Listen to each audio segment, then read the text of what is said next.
لا يتكلم أحد بموت رسول الله إلا ضربته. جئتك أؤمن بالله وبرسوله وبما جئت به. وقد أعذرت إليكم وأعذرتموني.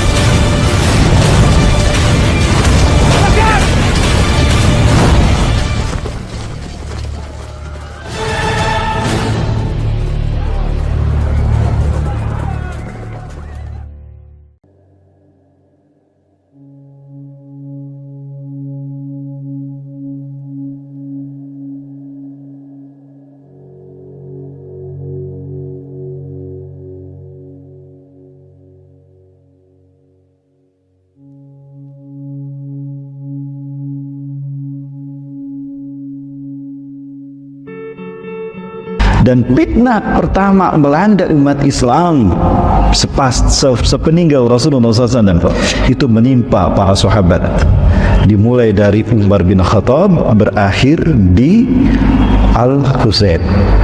Inilah yang disebut dengan fitnah Ahlas, fitnah yang pertama, fitnah Ahlas. Ya. Saking dahsyatnya fitnah ini, kata Rasulullah, yusbihu rajulun mu'minan wa yumsi kafiran wa yumsi mu'minan wa yusbihu kafiran. Orang beriman di pagi hari, kafir di sore harinya. Wa yumsi mu'minan wa yusbihu kafiran. Sorenya beriman, paginya kafir. Jadi orang berganti iman Islam, iman dan kafir itu dalam sehari, Pak. Yabi'u dinahu bi'ardin minad dunya, menjual agamanya demi harta dunia, demi pangkat, demi jabatan, dan demi harta dunia. Orang menjual agamanya. Ya, sudah muncul orang-orang seperti itu, Pak. Ya Allah Akbar, na'udzubillah. Ya. Itu fitnah yang pertama. Fitnah yang kedua yang melanda umat Rasulullah SAW adalah fitnatus sara'. Ya, nah kita lihat di sini berdasarkan hadis Rasulullah dari Abdullah bin Umar, semoga Allah meridai mereka berdua. Ia berkata, suatu ketika kami duduk-duduk di hadapan Rasulullah SAW. Baina nahnu fi majlisin amama Rasulullah SAW. Natahaddas anil fitan. Kami memperbincangkan banyak tentang fitnah. Maka beliau pun bercerita mengenainya. Kemudian beliau menyebutkan fitnah Ahlas. Ahlas itu jamak taksir dari hilsun. Hilsun artinya pelana, Pak. Artinya siapapun yang terkena fitnah Ahlas, dia tidak bisa lepas sampai dia mati. Terus kemanapun dia pergi, fitnah ini mengikutinya. Ya. Beliau menjawab, yaitu fitnah al-harbu wal-huruf, fitnah pelarian dan peperangan. Pelarian dalam arti melarikan diri, mengasingkan diri, lalu terjadi banyak peperangan. Ini melanda para sahabat. Kemudian muncul fitnah sara'. Sara' itu artinya kesenangan, di mana disebut fitnah sara karena fitnah ini melanda umat Islam justru ketika umat Islam menguasai dunia, justru ketika umat Islam kaya raya, menguasai 2/3 dunia. Fitnah ini melanda para tabi'in hingga Turki Utsmani, dimulai dari dinasti Umayyah sampai Turki Utsmani berakhir 1924. Jadi fitnah ini berlangsung 1262 tahun. Ya. Di mana kotoran atau asapnya berasal dari bawah kaki seseorang dari ahlul baitku. Ia mengaku dariku, dari keturunanku, padahal dia bukan dari keturunanku, bukan ahlul baitku. Ya, karena sesungguhnya waliku hanyalah orang-orang yang bertakwa. Jadi ada kelompok nanti yang mengaku ahlul bait Rasulullah padahal bukan keluarga Rasulullah. Kira-kira siapa Bapak Ibu? Nah, nanti saya perlihatkan kepada Bapak Ibu siapa mereka. Tapi aman di sini, Pak ya? Aman ya, insya Allah. Baik, yang ketiga, kemudian manusia bersepakat pada seseorang seperti bertemunya pinggul di tulang rusuk. Ya, artinya kemudian manusia berkumpul untuk mengangkat seseorang menjadi pemimpin, ya. Maksudnya Imam Mahdi. Nah, di masa Imam Mahdi inilah kemudian muncul fitnah Duhaima. Fitnatul Duhaima. Duhaima artinya gelar juta. La yasruku fil adam illa latamathu. Fitnah ini tidak membiarkan seorang pun dari umat ini kecuali dihantamnya latamat. Ya, artinya orang tidak bisa menghindar dari fitnah ini dimanapun dia berada. Bahkan bayi yang belum lahir pun, janin yang belum lahir pun terkena oleh fitnah ini, yaitu fitnah Duhaimah. Ya. Maka jika dikatakan ia telah selesai, maka justru ia berlanjut. Di dalamnya seorang pria pada pagi harinya beriman, namun di sore harinya kafir, sehingga manusia, ini agak kurang jelas pokoknya, sehingga manusia terbagi menjadi dua. Ada kubu keimanan, ada kubu kemunafikan. Di kubu keimanan semuanya orang beriman. Kulluhum mu'minun wa laysa fil munafiqun awlakan wahda. Yang kemah yang kedua adalah semuanya orang munafik, wa laysa fil mu'minun awlakan wahda.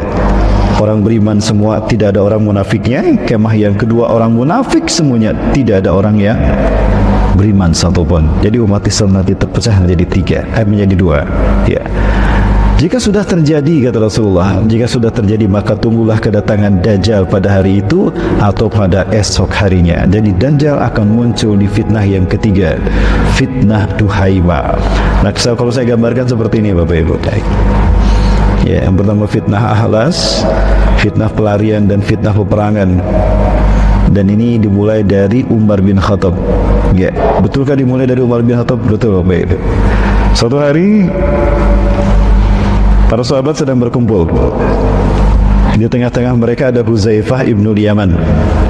Huzaifah ini adalah sahabat Rasulullah yang paling paham, paling hafal hadis-hadis tentang fitnah akhir zaman. Dan beliau pula sahabat yang memegang kunci rahasia orang-orang munafik di zaman Rasulullah.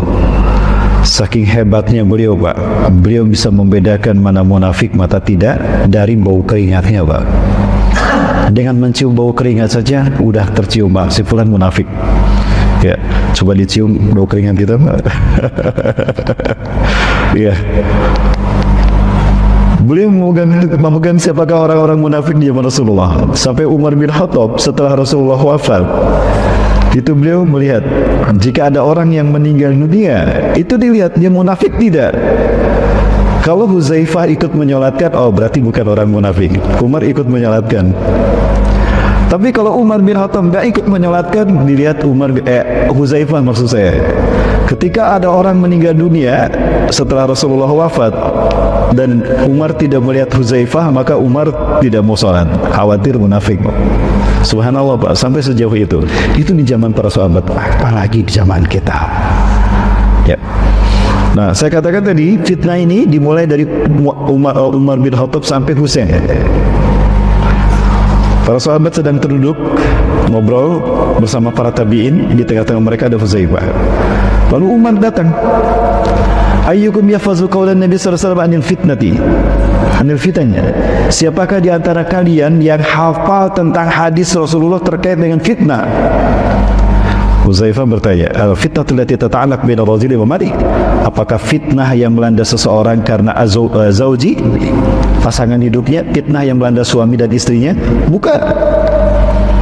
Apakah fitnah yang terkait dengan seseorang diuji oleh harta kekayaannya? Bukan. Oleh anak-anaknya? Bukan. Fa'anil fitnati allati tas'aluna anha ya Umar. Lalu fitnah apa yang kau tanyakan pada kami ya Umar? As'alukum anil fitnati allati tamuju ka maujil bahri.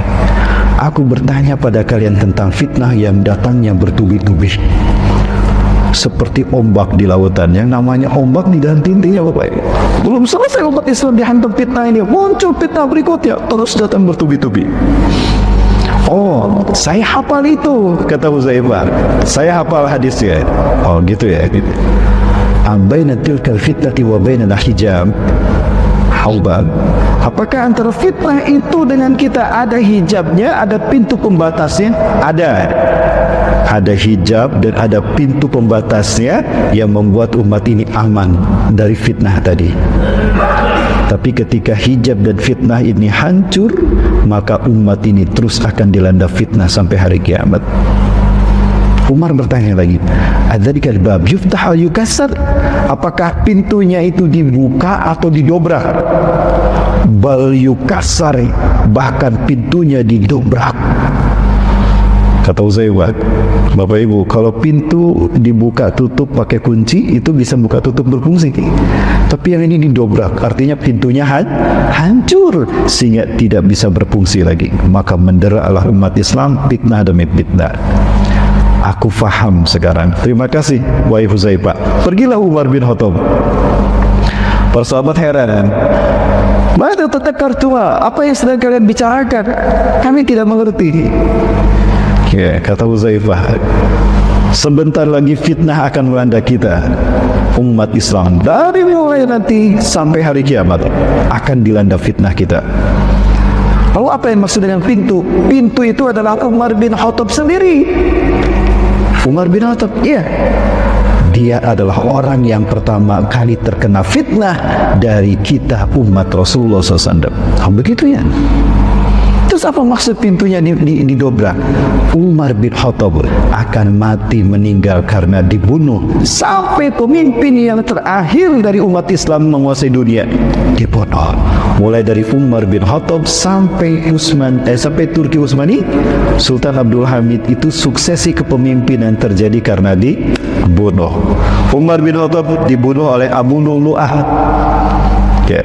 Umar bin Khattab wafat diganti sama Utsman bin Affan. Utsman bin Affan dibunuh oleh orang-orang munafik. Rame-rame orang membunuh orang munafik, Pak. Sampai dikepung Utsman bin Affan di rumahnya. Sampai orang yang akan membunuhnya itu masih dilus-lus sama Utsman bin Affan, Pak. Jenggotnya dipegangin sama Utsman bin Affan. Didoakan, kamu soleh ya. Semoga kamu masuk surga, kamu diampuni Allah. Sampai begitu, Pak. Utsman bin Affan wafat diganti Ali bin Abi Thalib. Ali bin Abi Thalib dibunuh, ditikam oleh Abdurrahman bin Muljam. Sampai pedang yang akan digunakan menusuk Ali itu direndam di air racun, Pak. Ya, ada racun sianida, ada potasium, apalagi Pak, ada racun skorpion segala di situ. Ya. Itu yang ditusukkan pada tubuh Ali bin Abi Thalib. Kalau tidak salah 4 kali Ali bin Abi Thalib ditikam. Di sini, ya, di perut, kemudian di punggung dan di dada sebelah kanan kalau tidak salah. Ya. Dan Ali bin Abi Thalib wafat, kemudian diganti Al-Hasan. Al-Hasan meninggal diracun oleh orang-orang munafik. Ya, diajak ngopi, minum kopi, ternyata di kopinya ada sianida. Al-Husain wafat sampai hancur usus besarnya, Pak. Hancur usus besarnya di hari kelima, di hari beliau wafat, beliau memuntahkan usus besarnya, kolonnya. Di saat itu beliau meninggal dunia. Al-Hasan wafat diganti Al-Husain. Al-Husain wafat dibantai rame-rame di Karbala. Ya, ini kata Rasulullah, al-hurub wal harb, fitnah pelarian dan peperangan. Apa pelarian? terasing keluarga Rasulullah SAW. Ya, di Mekah, di Madinah keluarga Rasulullah ini tidak aman. Maka kemudian Al-Husain membawa keluarganya, sebetulnya dihalangi oleh para sahabat. Ada 4 Abdullah menghalangi Al-Husain agar tidak pergi ke Kufah. Ada Abdullah bin Abbas, Abdullah bin Mas'ud, Abdullah bin Rawahah, dan Abdullah bin Umay. 4-empatnya menahan siapa? Al-Husain. Kenapa engkau hendak pergi ke Kufah? Bukankah di Kufah itu banyak orang-orang munafik? Ayahmu dibunuh oleh mereka, oleh orang Kufah. Kemudian juga kakakmu sendiri diracun oleh orang-orang Kufah. Mereka munafik. Kenapa engkau hendak pergi ke sana? Aku mendapatkan surat, di mana surat ini berisi tanda tangan mereka yang siap menjadi umatku. Ada ribuan, Pak, yang siap menjadi pengikut Al-Husain, tapi mereka ditekan oleh Yazid bin Muawiyah. Satu persatu digantung, Pak, di tengah-tengah kota bagi mereka yang taat kepada Al-Husain oleh penguasa Yazid bin Muawiyah. Nah, maka pada saat itu Bapak sekalian, Al-Husain mengatakan, lebih baik aku mati di luar sana daripada aku mati karena saudara-saudaraku di kotaku sendiri, di kampung halamanku sendiri. Maka tidak ada yang bisa menghalangi Al-Husain.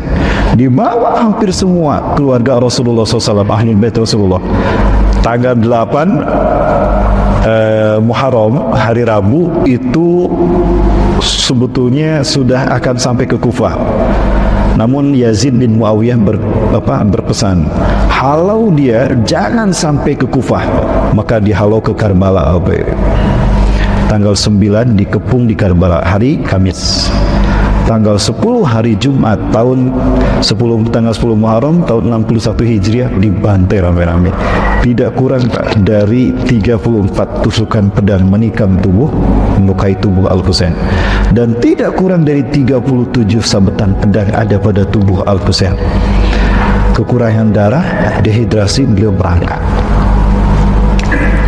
Ya, kemudian beliau disandarkan ke batu. Lalu beliau dikasih minum. Sebelum minum itu sampai ke mulutnya, wanah menembus pipinya tertusuk sampai ke sebelah sini oleh sebilah panah. Dicabut ya.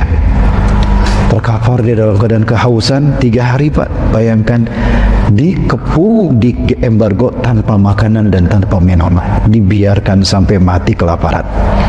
Ya, tapi tidak ada yang mati kelaparan. Dibantai habis-habis dan tidak ada yang utuh tubuhnya Bapak Ibu, termasuk Al-Husain. Berangkat beliau ke sungai Efrat ingin meminum, ingin mengambil air dengan gelas yang tadi, lagi mendongkak begitu, tiba-tiba seseorang memanah dari belakang, dari sini Pak, tembus ke atas. Allahu Akbar. Beliau dalam keadaan terkapar, tidak lemah, dia lemah, tidak berdaya lagi. Sinan bin Anas An-Nahai, dia membawa tombak pendek begini, ditusukkan ke selangkangannya, dicabut, kemudian ditusukkan ke ulu hati Al-Husain. Saat itulah Al-Husain meninggal dunia. Tidak puas dengan kematian Al-Husain, Sinan bin Anas An-Nahai mengeluarkan belatinya, disembelih itu Al-Husain sampai putus kepalanya Pak. Semua keluarga Rasulullah tidak ada yang utuh tubuhnya. Namun ada satu kabar gembira pada saat itu. Ketika Al-Husain sebelum wafat beliau berpesan, aku pasti mati sekarang di sini. Keluarga pun akan mati di Karbala ini. Tapi tolong selamatkan putraku ke tempat yang tidak terjangkau oleh pasukan Yazid bin Muawiyah. Kira-kira kemana Bapak Ibu? Ada yang tahu? Cicitnya Rasulullah. Ya, bukan ya, cicitnya Rasulullah, putra dari Al-Husain itu diselamatkan. Diselamatkannya kemana? Ke Barus Pak. Bapak Ibu, ke Barus. Ada di mana Barus? Di Tapanuli Pak. Tapanuli, Sumatera Utara. Jadi di Indonesia banyak keturunan Rasulullah SAW yang disebut dengan hamba. Itu Bapak Ibu. Salah satunya adalah cucu ke-38 dari Rasulullah, yaitu Habib Imam Besar Habib Rizik Sihab. Beliau keturunan ke-38 dari Rasulullah SAW. Baik Bapak Ibu rahmati Allah. Nah itu fitnah ahlas. Fitnah yang kedua, fitnah tusara, fitnah kesenangan. Ya, disebut fitnah sara, kesenangan, karena justru umat Islam sudah berkuasa di muka bumi. Ya, 2/3 dunia dikuasai oleh kaum muslimin. Namun pada saat itu karena umat Islam hidup nyaman, berkuasa di 2/3 dunia, umat Islam terlena dengan dunia, terlena dengan kenikmatan. Maka di saat itulah mereka dihantam oleh musuh-musuh dari dalam.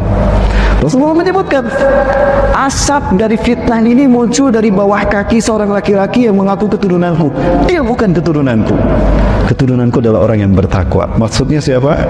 Fitnah ini muncul pertama kali dari kalangan orang yang mengaku Ahlul Bait, yaitu dari Syiah. Dan ini betul terjadi, dimulai dari pada tahun 294 Hijriah. Umat Islam ketika pulang ibadah haji dibantai rame-rame Pak oleh Syiah Qaramita. Ya, bahkan kaum wanitanya pun ikut membantainya. Tidak kurang dari 20.000 kaum muslimin dibantai di sana. Baik, saya perlihatkan Bapak Ibu sekalian sejarah terkait dengan fitnah sara. Ya, atau disebut juga dengan fitnah kesenangan Bapak Ibu.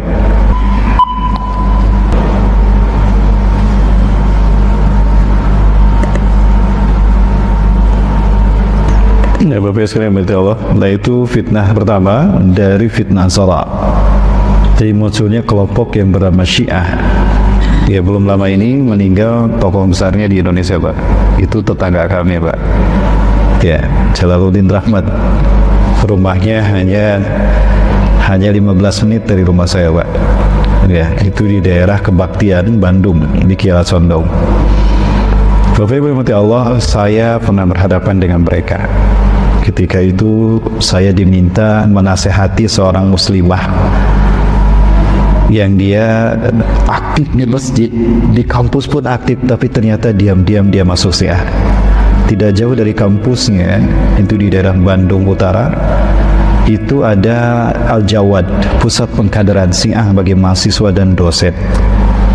Ya, ada 3 orang yang disiahkan dari kami, Pak, saat itu, dari jamaah kami. 2 perempuan, ya, 1 laki-laki. Itu Bapak Ibu. Dan Syiah bukan Islam, Bapak Ibu. Saya diminta berdebat dengan ustadznya, maka kemudian saya bawa Quran oleh-oleh dari Beirut, yang ada tafsirnya dari Libanon. Kenapa harus saya dari Libanon bawa? Karena Libanon pemimpinnya Syiah, Hasan Nasrullah, dalam gerakan Hizbullah. Bagi kita bukan Hizbullah tapi Hizbullah, Pak. Ya. Kemudian bawa hadis oleh-oleh dari Yaman, Ibnu Hajar Al-Asqalani. Saya bawa hadisnya. Ustaz, biar dialog kita efektif, ini Qur'annya, ini hadisnya. Ustaz bisa lihat Qur'annya asli dan ini hadisnya. Apa kata Ustaz Syiah ini? Mohon maaf Ustaz, Qur'an kita beda, hadis kita juga beda. Kedua-duanya tidak bisa jadi referensi debat kita. Allahu Akbar. Kenapa Ustaz? Ini asli Ustaz. Demi Allah. Enggak Ustaz, Qur'an kita beda. Bayangan. Khomeini, tokoh spiritual Syiah Iran, dia mengatakan tidak satu huruf pun Quran kita sama dengan Quran umat Islam Ahlus Sunnah. Jadi sangat beda, Pak. Kemudian saya bertanya, seperti apa Quran yang asli menurut Anda? Quran yang asli adalah Quran yang ditulis oleh tangan Ali bin Abi Thalib. Ya, seperti apa Qurannya? Boleh saya lihat? Qurannya terdiri dari 17.000 ayat, Pak. 90 juz, Pak. Punya kita cuma 30 juz, mereka 90 juz. Allahu Akbar. 30 juz aja susah hafalinnya, Pak, ya? Bu, hafal berapa juz, Bu? Hafal 30 juz, hafal juz 30, Bu? Hafal? Juz 30, ya. Mereka 30, 90 juz, Bapak itu. Quran ini tidak bisa kita demi gunakan, Ustaz. Quran ini sudah ditahrif, dirubah, wa tankis, dikurangi jumlahnya oleh para sahabat. Fitnah itu, Ustaz. Saya tidak mengatakan fitnah, itu sejarah. Oh, kalau begitu sejarah kita beda. Kemudian boleh saya lihat Qurannya? Oh, Qurannya masih disembunyikan. Loh, kenapa disembunyikan? Ya kalau tidak disembunyikan nanti kalian akan merubahnya. Terus kapan Quran ini akan kalian dapatkan? Nanti menjelang hari kiamat. Al-Mahdi Al-Muntazir akan membawa Quran yang asli ya untuk kami amalkan. Sebentar Ustaz, muncul di akhir zaman 90 juz, kapan ngamalinya? Ya, tidak masuknya. Dan hadis yang mereka gunakan bukan hadis kita. Di depan saya mereka mengatakan hadis yang diamalkan Ahlus Sunnah sekarang, Ahlus Sunnah wal Jamaah sekarang tidak lebih berharga ketimbang sayap seekor nyamuk. Tidak ada nilainya di mata mereka. Sunnah yang mereka pegang adalah utslah Ahlul Bait. Bapak Ibu, di laptop saya pegang, saya simpan akidah mereka. Ya, dimulai dari syahadatnya beda dengan kita. Dimulai dari sholatnya beda, azannya beda, wudunya beda, ibadah hajinya beda, Quran dan hadisnya beda. Lalu kenapa dikatakan Islam? Bahkan Tuhannya beda dengan kita. Ayatullah Al-Gharawi, tanda petik menurut saya atau Syaitan Al-Gharawi mengatakan, inna ilahana ilahun ladzi anzalu ila Ali bin Abi Thalib. Tuhan kita adalah Tuhan yang menurunkan wahyunya pada Ali bin Abi Thalib, dan Tuhan yang menurunkan wahyunya kepada Muhammad bin Abdullah. Laisa ilaha, bukan Tuhan kita. Itu Tuhannya berbeda, Bapak Ibu. Nah, lalu saya katakan, mohon maaf Ustaz, kayaknya debat kita selesai. Sudah jelas perbedaan di antara kita. Demi Allah, apa yang saya dengar dari awal sampai akhir tadi Ustaz mengatakan itu bukan dari Islam. Marah Ustaz ya, Pak. Anda mengatakan bukan dari Islam? Demi Allah, bukan dari Islam. Demi Allah, tolong saksikan. Bagi saya, bukan dari Islam. Dari awal Ustaz sampaikan sampai akhir. Ya. Berarti Anda mengkafirkan saya. Saya tidak mengkafirkan Anda demi Allah. Tapi apa yang Anda sampaikan demi Allah, jangankan dengan hati saya, logika saja tidak bisa memahami. Bagaimana akan Anda membangun sebuah kepercayaan atas sebuah kitab yang hari ini pun kitabnya tidak ada? Saya tidak percaya, Ustaz. Berarti Anda mengkafirkan saya. Ya alhamdulillah kalau Anda merasa saya kafirkan. Marah dia, Pak. Allahu Akbar. Beliau mengajak saya mubahalah. Ustaz, jangan main-main dengan mubahalah, Ustaz. Di antara kita akan diazab Allah. Itu yang saya harapkan. Allahu Akbar. Dia sungguh-sungguh meminta mubahalah. Saya ulurkan tangan saya. Baik, kita mubahalah, Ustaz. Saya akan meminta kepada Allah, Allah melaknat seseorang di antara kita. La'allahu yal'anana lanatan kabiratan ala lam timsal qablah. Aku minta kepada Allah, saya minta kepada Allah, Allah melaknat salah seorang di antara kita dengan laknat yang belum pernah Allah turunkan sebelumnya.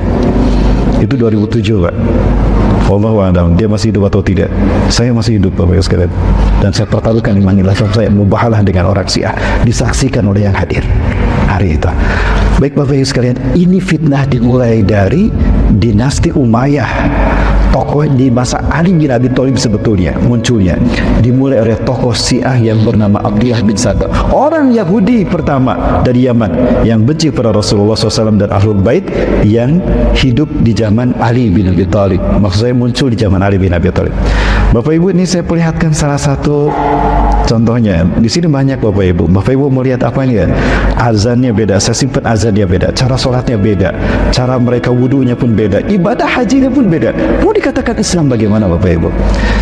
Ini yang paling mengerikan Bapak Ibu dari mereka, akidah mereka. Nauzubillah summa nauzubillah. Ini Bapak Ibu kita harus tahu, karena ini sampai ke tingkat atas.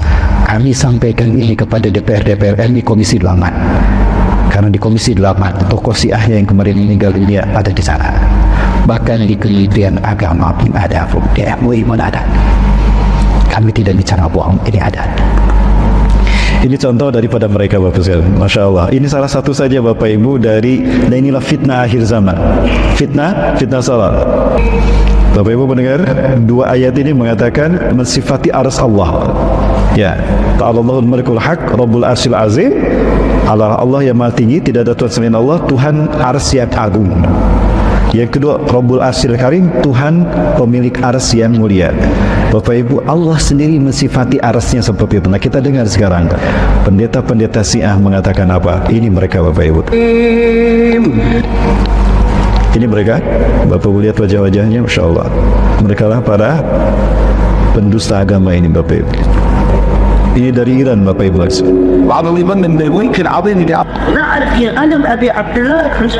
Masuk di akal tidak Bapak Ibu sekarang? Ini akidah mereka. Dan sebentar lagi Bapak Ibu, lihat bagaimana kesesatan mereka. Terlalu banyak yang harus saya perlihatkan Bapak Ibu tentang mereka. Tapi ini fitnah salat yang sampai sekarang bertahan. Dan mereka lah nanti akan menjadi pasukan Dajjal ketika Dajjal muncul. Masih ada waktunya Bapak Ibu? Masih banyak ya? Kita lanjut. Baik. Allahu Akbar. Kita lihat lagi Bapak. Kita akan menjadi saksi tentang mereka. Ini fitnah demi Allah yang kita akan menjadi saksi atas persidangan mereka nanti. Ini ketika mereka beribadah haji. Di saat umat Islam berkumpul ibadah haji mengagungkan Allah, cuma Allah yang disebut, Allah yang diagungkan ketika ibadah haji kita berada di Mekah. Tapi kita saksikan orang Syiah di Mekah, mereka mengagungkan siapa? Di saat kita membina tauhid, mereka menghancurkan tauhid dengan syirik. Ini Bapak sekalian yang mati Allah. Ibadah haji menjadi rukun Islam yang kelima, karena ibadah haji adalah konfigurasi yang sangat utuh dan mendasar dari tauhid umat manusia secara komunal. Solat menjadi ukuran syahadat kita secara individual, maka solat menjadi rukun Islam kedua setelah syahadat, ukuran tauhid kita secara individu. Adapun ibadah haji adalah ukuran tauhid manusia secara komunal. Bayangkan, mereka di waktu yang sama, di tempat yang sama, melakukan ibadah yang sama, menyembah Tuhan yang sama. Dan demi Allah, hanya Allah disebut. Ketika mulai mendatangi tanah suci Mekah sampai berpisah, hanya Allah yang disebut dan diagungkan. Tapi lihat Syiah, apa yang mereka lakukan?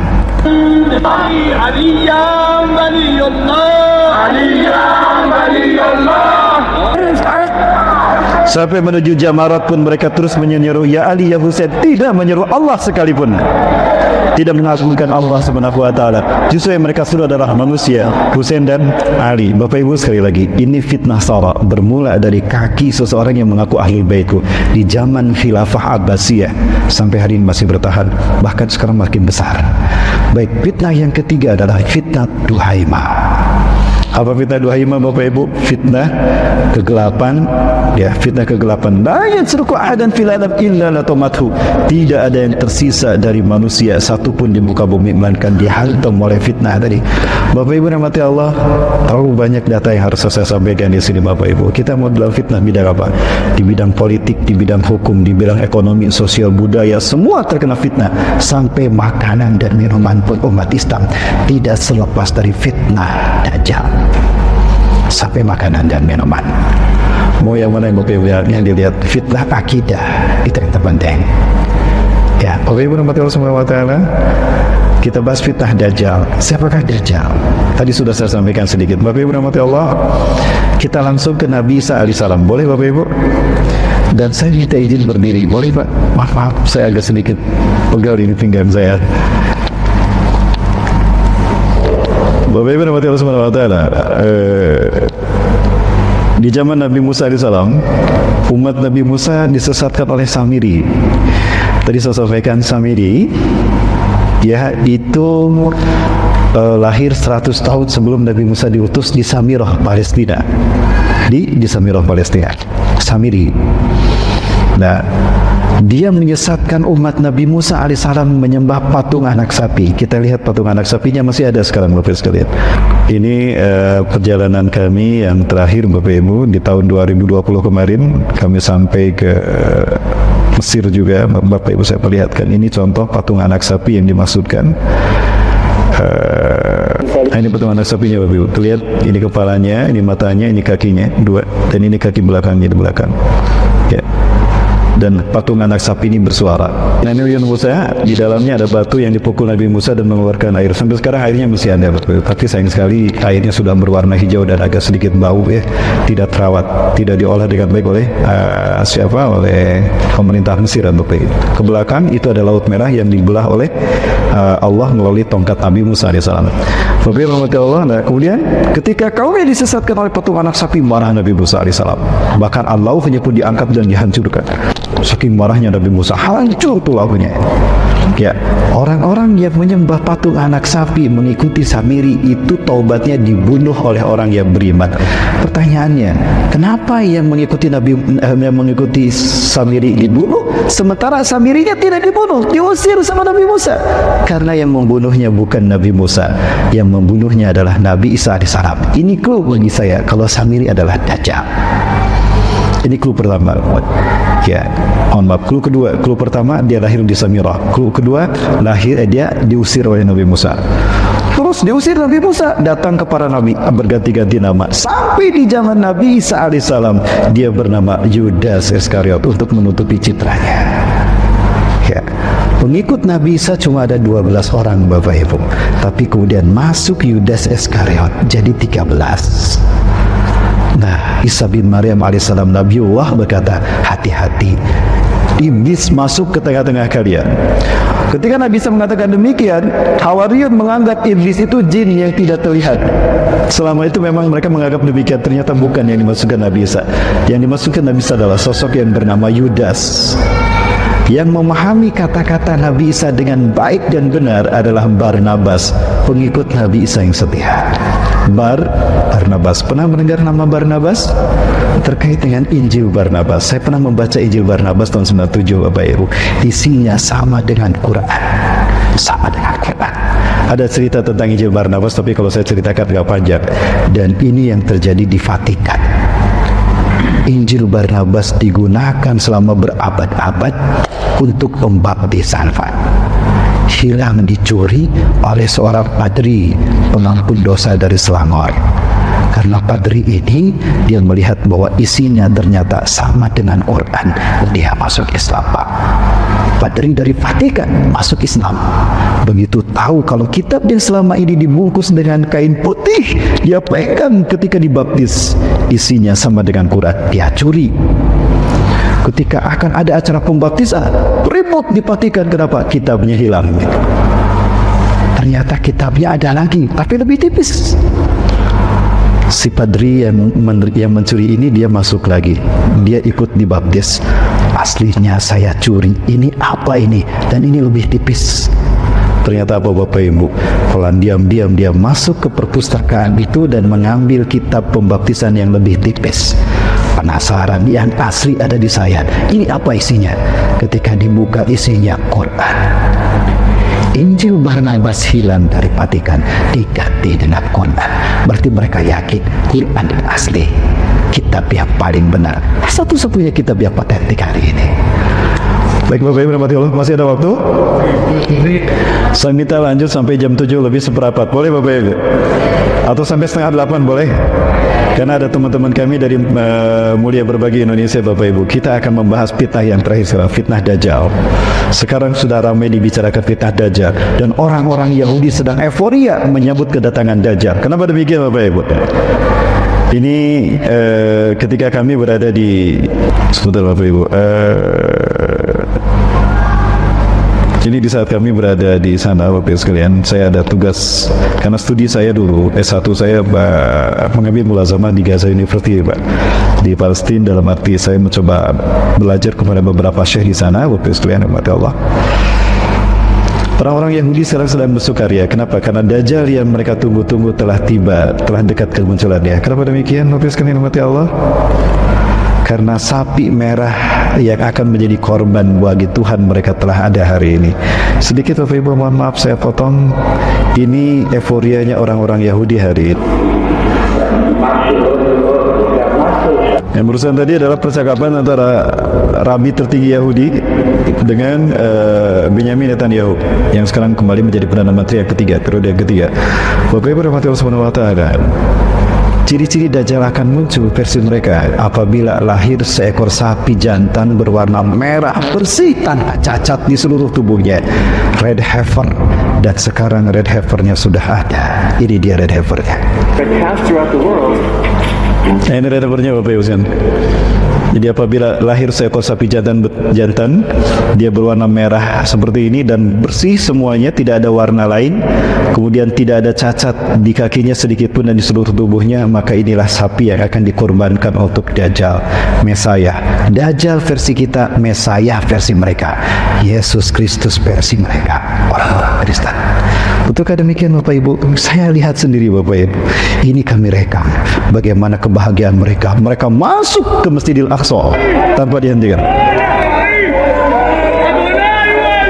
Para pemuda-pemuda Yahudi mereka memasuki Masjidil Aqsa tidak terbendung Bapak Ibu. Kami umat Islam tidak bisa memasukinya. Ustaz, mohon maaf, tidak bisa masuk Ustaz. Mereka Yahudi masuk ke dalamnya. Kembali ke yang tadi Bapak sekalian. Tadi Yudas masuk ke tengah-tengah Hawariyun. Kemudian diamati terus. Ya, Nabi Isa sampailah di Jericho. Kemungkinan besar di Jericho Bapak Ibu. Dan menurut saya Nabi Isa AS tidak lahir di Bethlehem. Ya, di Bethlehem saya tidak menemukan adanya kebun kurma. Di dalam surat Ali Imran Allah berfirman kalau Siti Maryam itu lahir di mohon maaf, Siti Maryam pergi ke kebun kurma lalu melahirkan Nabi Isa. Nabi Isa dilahirkan di kebun kurma. Bapak Ibu, di Bethlehem saya tidak menemukan pohon kurma. Justru pohon kurma ada di Jericho. Ini Jericho Bapak Ibu. Airnya pun masih utuh, masih ada airnya, dan ini tempat yang sakral. Kemungkinan besar dari sini Allah mengangkat Nabi Isa AS. Nabi Isa diangkat ke langit. Di Bethlehem saya tidak menemukan pohon kurma. 2 kali saya ke sana Bapak Ibu. Maka saya yakin Nabi Isa tidak dilahirkan di Bethlehem, tapi di Ariha. Orang Yahudi menyebutnya Jericho. Di sini banyak pohon kurma. Kurma terbaik di Syam, kurma majun. Ini destinasi kami ketika kami datang ke Jericho. Kita makan siang di sini biasanya. Ada Havana Temptation yang sebelah sana, dan ini nama hotelnya. Para pelancong seluruh dunia mereka semuanya pasti ke sini karena di sini adalah tempat yang bersejarah Bapak Ibu. Tempat ini saya sorot, ini tidak boleh didirikan bangunan karena kemungkinan disinilah Isa alaihissalam diangkat ke langit. Bagaimana Nabi Isa diangkat ke langit? Begini Bapak Ibu. Fahalamma ahassa Isa bin Maryam kufran minhum. Ketika Isa bin Maryam merasakan akan ada kekafiran dan kemaksiatan yang mereka lakukan kepada Nabi Isa, Allah memberitahu Nabi Isa bahwa Allah akan mengangkat Nabi Isa ke langit. Maka Nabi Isa bersabda, Ya, man ansari ilallah, siapa yang akan menolong aku untuk mendakwahkan agama Allah ini? Qala al-hawariyuna nahnu ansarullah. Hawariyun berkata, kami penolong-penolong agama Allah. Kami akan terus menjaga agamamu, wahai Isa bin Maryam. Baik, aku pegang kata-kata kalian. Kelak di antara kalian, ini digarisbawahi oleh Barnabas, kelak di antara kalian ada orang yang berkhianat kepadaku, dan dia akan menggantikan tempat kedudukanku. Para Hawariyun tidak faham dengan baik. Yang faham menurut saya ada dua. Yang pertama Barnabas, kedua Zarnab bin Bar'ala. Bapak Ibu, ada satu riwayat ternyata baru ditemukan belakangan ini. Ternyata Zarnab bin Bar'ala masih hidup sampai sekarang. Betulkah demikian? Waktunya panjang kalau saya bahas Zarnab bin Bar'ala, Bapak Ibu. Kembali ke? Ya, masih banyak waktunya Bapak Ibu. Lanjut. Baik, Bapak Ibu, kelak di antara kalian ada orang yang berkhianat kepadaku dan dia akan menggantikan tempat kedudukanku. Maka tiba-tiba datang seorang dari pengikut Nabi Isa. Wailun lana, celaka kita, celaka kita. Intabih anta ya Nabi Allah. Anda sembunyi segera. Kenapa? Ada apa? Sembunyi kalian semua. Sesungguhnya Herodes Raja Romawi yang menguasai Palestina. Mereka datang akan menangkap kita. Mereka akan menangkap Anda, wahai Nabi Allah. Sembunyilah Anda. Dan mereka membawa salib besar untuk menyalib Anda, wahai Tuanku. Baik, kita akan berpisah sekarang.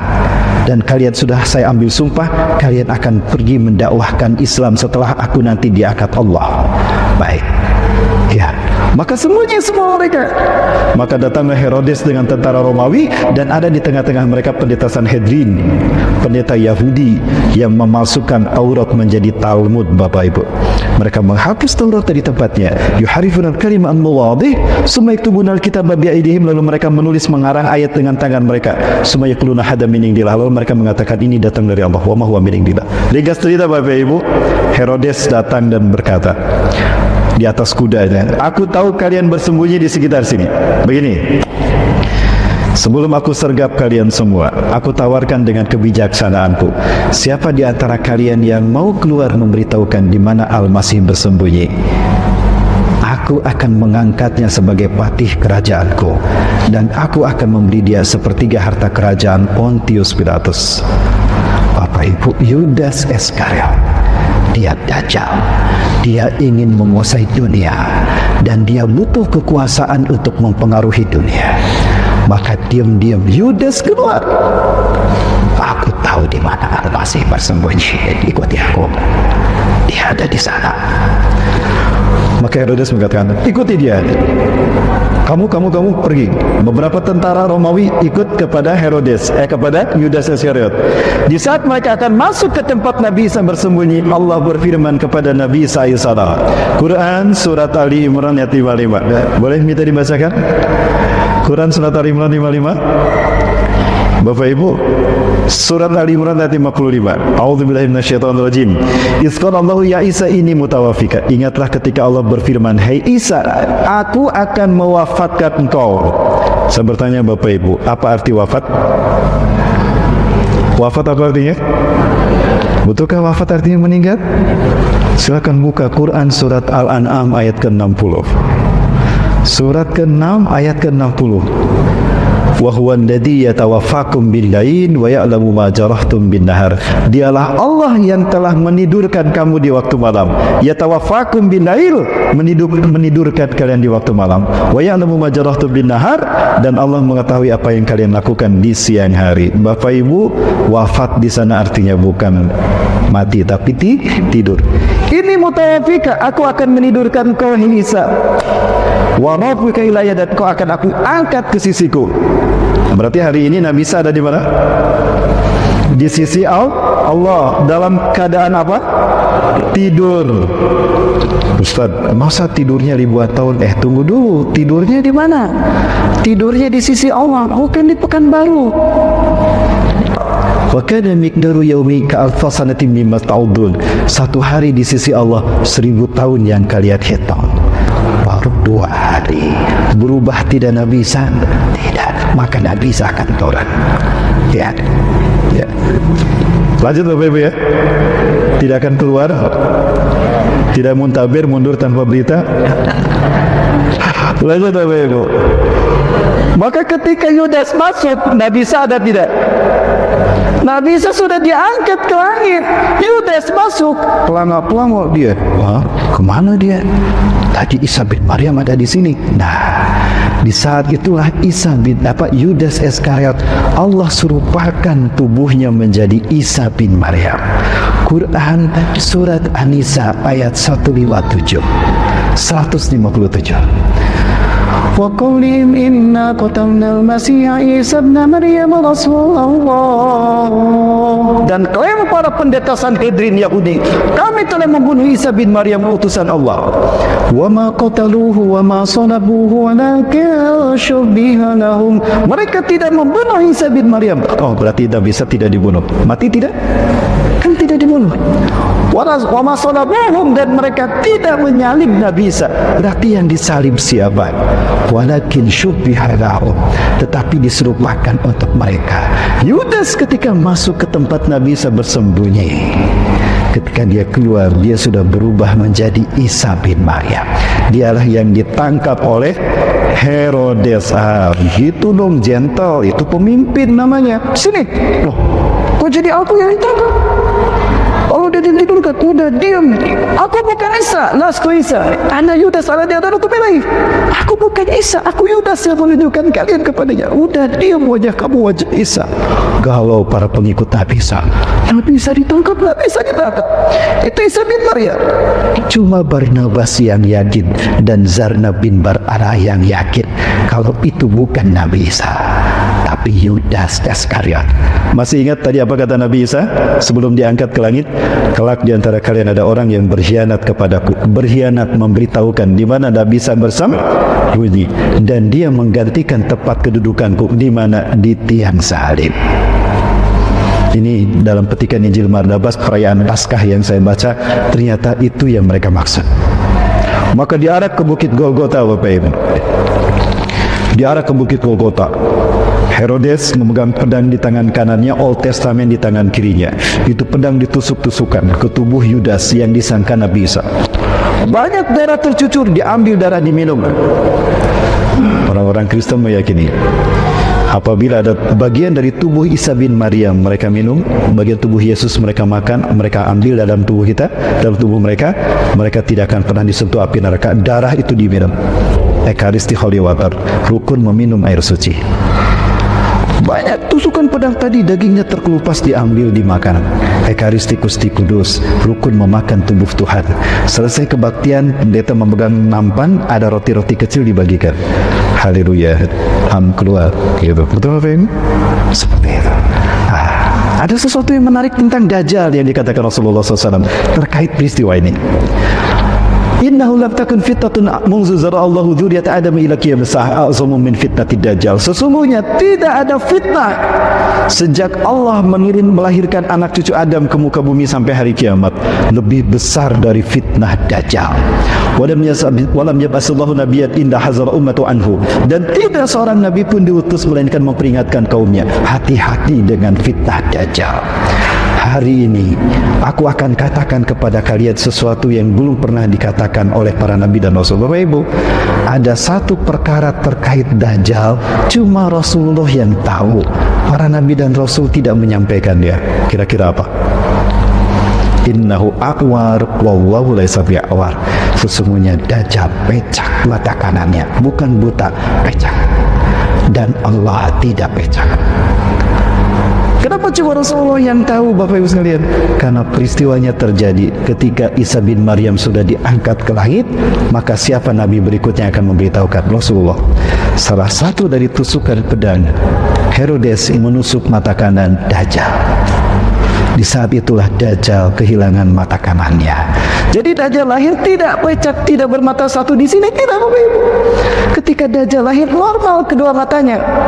Kapan dia kehilangan mata kanannya? Dalam peristiwa Paskah. Jadi pada peristiwa Paskah, satu tusukan pedang menusuk mata kanan Yudas Iskariot. Makanya kalau Rasulullah SAW saja yang mengetahuinya. Kenapa Rasul mengatakan, aku akan mengatakan sesuatu yang tidak mereka katakan? Dia pecah mata kanannya karena peristiwa terjadi setelah Nabi Isa diangkat. Bapak Ibu rahmati Allah Subhanahu wa taala. Kemudian Dajjal ditangkap, diarak, dikubur. Barnabas akan membuktikan, akan aku gali kuburnya. Kalau dia masih hidup berarti dia dajjal. Dibiarkan setelah 3 hari 3 malam. Selama 3 hari 3 malam dibiarkan. Di hari yang ketiga, di malam hari, tidak ada orang. Barnabas membawa sesuatu. Kita gali kuburnya. Aku akan membuktikan kalau dia masih hidup, dajjal. Kalau dia sudah mati berarti Yudas manusia biasa. Sebelum dia menggali kuburan itu, maka Allah kembalikan wajah Yudas dari wajah Isa kepada wajah Yudas. Perubahan wajah tadi mengakibatkan ada cahaya terpancar dari tubuhnya, Pak. Mengakibatkan darah itu tertimpa ke kain kafan. Maka di kain kafan itu ada sketsa wajah Isa bin Maryam. Itulah kenapa gereja seluruh dunia menambarkan wajah Nabi Isa yang sama, Yesus Kristus yang sama. Betul? Seluruh dunia. Dari kain kafan itu. Kain kafannya masih ada, Pak. Ada di Italia sekarang, ada di Turin. Cuma sekali saya pernah melihat kain kafan itu. Bapak Ibu rahmati Allah. Sedikit lagi Bapak Ibu boleh? Ringkas cerita Bapak Ibu sekalian. Sampai mana tadi? Kain kafan. Digali sama Barnabas, ternyata apa yang terjadi? Masih hidup Bapak Ibu. Digali, dia dibawa, kemudian diselamatkan, diobati bertahun-tahun. Bertahun-tahun Bapak Ibu diobati. Dan ketika Barnabas bekerja, Yudas datang. Hei Barnabas, lihatlah aku. Akulah Isa bin Maryam, ikuti aku. Benar kamu dajjal, bukan Isa bin Maryam, pergi kamu. Kenapa Barnabas tidak membunuhnya? Karena nanti yang membunuhnya adalah Isa bin Maryam. Di mana Nabi Isa akan membunuhnya Bapak Ibu sekalian? Di masjid bermenara putih di Aleppo Bapak Ibu. Ini masjidnya Bapak Ibu sekalian. Saya belum pernah sampai ke sini Bapak Ibu karena perang berkecamuk. Kami tidak bisa masuk ke Aleppo. Aleppo adalah bagian yang terparah dari pembantaian Muslim di Suriah Bapak Ibu. 2011 sampai 2000 sampai sekarang Bapak Ibu sekalian. Nah ini masjid yang nanti akan dimasuki oleh Nabi oleh Nabi SAW ketika akan turun nanti. Ini masjidnya Bapak Ibu. Cuma masjid ini yang punya menara putih. Ya. Posisinya ada di sini. Ini Turki dan ini Aleppo, perbatasan dengan Suriah. Di sini akan terjadi perang Armageddon, Bapak Ibu. Rasulullah menyebutkan mereka Bani Rum akan turun di Amak dan Dabik. Amak itu di sini, Dabik di sini, Halab, Aleppo. Di sini Nabi Ibrahim pernah tinggal. Dan ini masjidnya, Bapak Ibu. Ini masjidnya. Waktu uqimatis shalah, salat sudah dikumandangkan qomatnya. Wa imamukum, imamnya dari kalangan kalian. Wa yusafu sumufakum, dan imamnya sedang meluruskan safnya. Luruskan, rapatkan. Falamma yusafu sufufakum, tatkala imamnya sedang meluruskan safnya, saf salat, fanazala Isa bin Maryam indal manaratil bayda, maka turunlah Isa bin Maryam di sisi menara putih. Ini menara Isa bin Maryam Bapak. Dari masjid yang tadi, masjidnya ini. Nah ini masjidnya Bapak Ibu, ada di Aleppo, Halab di sini, dan ini masjidnya, dan ini menara putihnya. Nabi Isa turun, maka imam Mahdi mengatakan, tadi Nabi Allah salat, kemarin Nabi Allah salat, imam kami salat, Imam Mahdi mundur. Ketika Imam Mahdi mundur, didorong sama Nabi SAW, la taqaddam hadi uqimatlak, Anda ke depan, salat ini dikumandangkan untuk Anda. Allahu Akbar. Nabi Isa salat di belakang Imam Mahdi. Ini kata-kata Rasulullah SAW. Midna salah halfahu Isa bin Maryam. Dari keturunanku nanti ada Imam Mahdi yang dia akan menjadi imam di mana Isa bin Maryam salat di belakangnya. Allahu Akbar. Nabi makmum kepada Imam Mahdi. Saking mulianya yang mengamalkan Quran sunnah hari ini. Selesai salat berjamaah subuh, Nabi mengatakan iftahil bab, buka pintu masjid ini. Ketika pintu masjid ini dibuka Bapak Ibu sekalian, kemudian apa yang terjadi? Tampaklah Dajjal dengan 70.000 pasukan dia. Sayanti alaikum Dajjal wa yattabi'una sab'una ala al-yahud mi wadi Isfahan ala jabhatil Fars. Dajjal akan datang kepada kalian.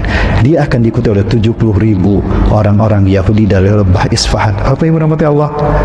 Yahudi yakin, tadi sudah saya perlihatkan, Dajjal akan segera datang. Dikejar dia. Mohon maaf Bapak Ibu, ketika pintunya dibuka, bau keringat, wanginya keringat tak bisa, kata Rasulullah, itu akan menghantam mereka. Orang kafir yang menciumnya akan mati seketika. Begitu pintu itu dibuka, harumnya tubuh Nabi Isa menghantam 70.000 Yahudi tadi. Yang di sop terdepan mati itu tiba-tiba plak plak plak plak plak plak. Sisanya lari itu langgang. Dikejar sama kaum muslimin mengambil senjata sampai bertapir. Allahu Akbar, mengejar mereka.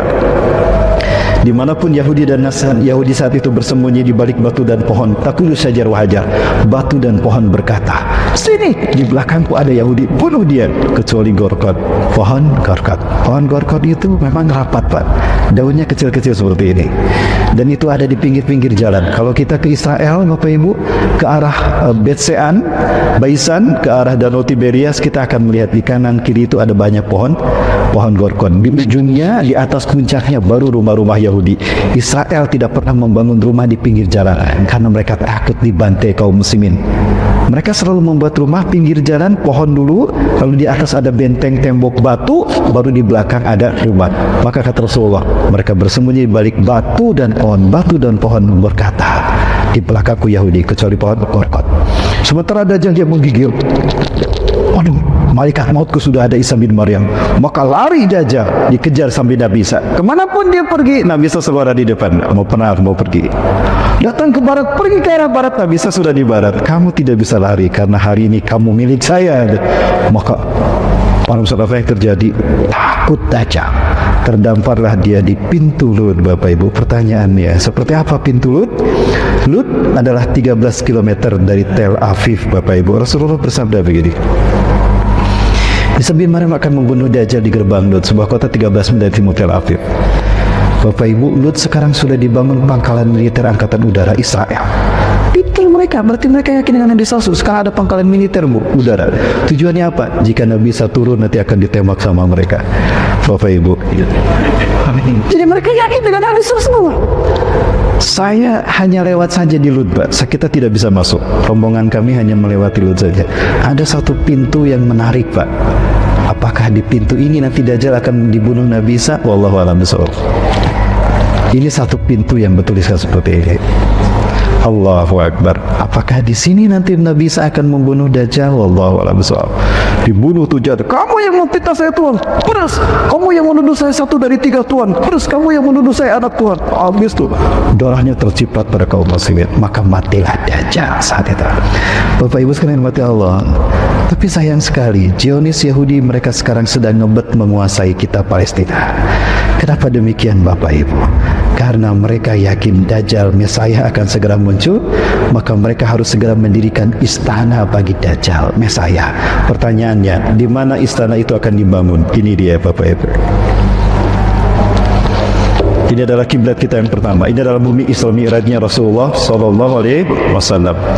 Ini Al-Aqsa Bapak Ibu. Nah, dinding Al-Aqsa pertama tuh di sini. Al-Aqsa tuh alun-alun Bapak Ibu.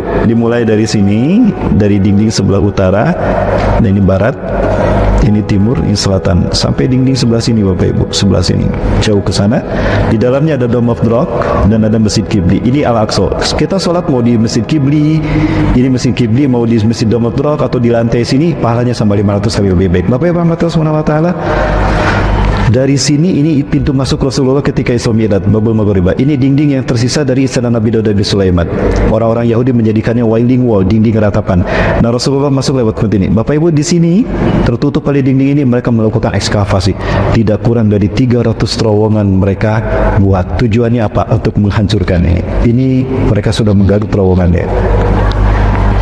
Saya perlihatkan ini Bapak Ibu sekalian untuk membuktikan inilah fitnah akhir zaman, dan umat Islam terkecoh dengan isu-isu politik dunia, dibikin sibuk dengan urusan dunia, urusan dalam negeri kita tidak sadar apa yang mereka lakukan. Ini yang mereka lakukan Bapak Ibu. Tidak kurang dari 300 terowongan serang berada di bawah Masjidil Aqsa. Tujuannya apa? Apabila ada gempa 6 skala Richter saja ambruk Masjidil Aqsa. Lalu mereka segera dirikan Haikal Sulaiman, Solomon Temple. Untuk siapa? Untuk Dajjal. Ini wailing wall, dinding ratapan. Nah, Rasulullah masuk lewat pintu yang di atas. Ini terowongan-terowongannya Bapak Ibu. Bapak Ibu rahmati Allah, dan inilah istana yang akan mereka bangun untuk Dajjal menggantikan kiblat kita yang pertama ini. Ketika Masjidil Aqsa hancur, maka dengan segera mereka akan menggantinya dengan Haikal Solomon. Inilah istana Dajjal yang akan mereka siapkan. Ini kesepakatan Amerika dan Yahudi, Israel untuk membangunnya. Dan jika ini sudah bangkit, sudah terjadi, sudah terbentuk, Bapak sudah didirikan, maka kita umat Islam kalah dan Israel Yahudi menang. Iblis tanda camdan, tidak demi Allah. Umat Islam Indonesia diundang ke Palestina. Bahkan Dr. Muhammad Nasir diundang ke Palestina. Ini Imam Masjidil Aqsa, saya Mufti Yerusalem, Syekh Amin Al-Husaini. Dan ini Mursid Am Ikhwanul Muslimin dari Mesir, Dr. Hasan Al-Hudaybi. Ini Muhammad Nasir, Dr. Muhammad Nasir. Bapak Ibu, Palestina meyakini suatu saat nanti kami akan merdeka, dan kami yakin dari semua negara yang Allah pilih untuk memimpin kebangkitan Islam, tinggal kalian Indonesia yang belum Allah pilih untuk memimpin kebangkitan Islam. Maka saya yakin Bapak Ibu, yang akan memerdekakan Palestina adalah kita Indonesia. Apakah ada dalil-dalil yang menunjukkan Indonesia? Tidak ada memang. Tapi lihat ada hadis ini Bapak Ibu. Di dalam hadis ini Rasulullah menyinggung tentang merah putih. Saya tidak mengatakan ini Indonesia, maka ada tanda tanya di sini. Ya, dari Sauban, Ana Usami Rasulullah sama Yaqul, dia mendengar Rasulullah bersabda, "Inna Rabbi zawaliyal arda." Sesungguhnya Allah Tuhanku akan melipatkan bumi ini untukku. Di hadapan Rasulullah bumi ini dilipat, dibentangkan. Hatta ra'aitu masariqaha wa magharibaha, sehingga aku melihat kekayaan terbentang dari timur ke barat. Wa a'tani al-kanzain, dan Allah berikan kepadaku dua pusaka, al-ahmar wal abyad, pusaka merah dan pusaka putih. Sekali lagi Bapak Ibu, Rasulullah menyebutkan pusaka merah, pusaka putih. Wa anna ummati, dan sungguh umatku sayublibu mulkuha mazawaliha minha, umatku akan kembali menguasai dunia dari timur hingga ke barat. Rasulullah menyebutkan pusaka merah putih dan kebangkitan Islam. Setelah salat subuh, kami salat subuh di sini Bapak Ibu. Saya tanyakan pada Syekh Ali Yaqub Al-Abasi, ya beliau masih ingat saya ketika seminar 2012, kami ditugaskan mendampingi beliau di Jakarta dan di Indonesia, di Bandung. Saya tanyakan pada beliau, arti hadis merah putih tadi, apakah ada hubungan dengan Indonesia? Begitu pula Dr. Yusuf Abu Sunaina, kami salat asar di imami beliau, dan 2016 beliau menjadi imam salat kita. Dr. Abu Bakar Al-Awawida, beliau menjadi imam salat tarawih. Bapak Ibu, mereka mengatakan hal yang sama. Apa kata-kata mereka? Ala kulli biladin alladina yakbaluna al-islam adinahum, antum ya Indonesia lam yahtakumullah li zari hadatin, lam yatarakumullah li zari hadatin. Dari semua negara yang menerima Islam sebagai agamanya, tinggal kalian Indonesia yang belum Allah pilih untuk memimpin kebangkitan Islam. Maka persiapkan yang terbaik oleh kalian Indonesia. Kalianlah yang akan memerdekakan kami dari Yahudi. Kalianlah yang akan mengembalikan Al-Quds ke tangan kami. Allahu Akbar. Terbayang tidak Bapak Ibu, pertarungan antara hak dan batil yang dulu dimulai Nabi Adam dan diperjuangkan oleh Nabi dan Rasul Allah, hari ini ada di pundak kita. Indonesia, mereka yakini kita yang akan membebaskan Palestina. Siap membebaskan Palestina? Siap membebaskan Masjidil Aqsa? Siap berkorban dengan jiwa dan harta demi kemerdekaan Palestina? Bapak Ibu, Rasulullah SAW terakhir mengatakan, sabdirpat, sebaik-baik manusia terbaik imannya di akhir zaman. Inna min khairi ahlil ardi yaumaidin, sebaik-baik manusia di akhir zaman nanti imannya, yang paling hebat imannya, alladzina yuhajiruna ila biladi hijrati Ibrahim, adalah mereka yang hijrah ke bumi hijrahnya para nabi dan rasul Ibrahim, Palestina. Mereka berjuang di sana dengan harta dan darah mereka. Merekalah yang akan masuk surga tanpa hisab, diusap wajahnya oleh Nabi. Kamu